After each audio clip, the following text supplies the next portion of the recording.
ഡാ ആരാ പറഞ്ഞു മുകളിലേക്ക് കയറാൻ? ഇറങ്ങി താഴെ ഇറങ്ങ. കയ്യിൽ മുഴുവൻ വില്ലത്തരേ ഉള്ളൂ.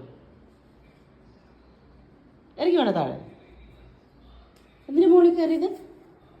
എന്തിനാ മുകളിൽ കയറിയതെന്ന് അത് തട്ടിപ്പുറിക്കാൻ നടക്കില്ല. നോക്ക്, ഞാൻ അടുത്താളെ നിനക്ക് വേണോ? വീണോ അച്ചേട്ടാ? മൂന്നിനോട് എന്താ പണി? കയറി പോടാകത്ത്. എപ്പോഴാണ് ഞാൻ പുറത്തിറങ്ങുന്നത് നോക്കിക്കൂടെ നടക്കാം. വാലി അടുത്ത ആൾ. എന്ത് പിന്നെ ഓറിയോ? എന്തിടാ? എന്തിടാ? എന്ത്? ആ ഇനിയിപ്പോൾ അവിടെ കടിയും തല്ലുകൂടലായിരിക്കും. തല്ലുകൂടല് പിന്നെ സിംബ കുഞ്ഞുമണി കടിച്ചാ?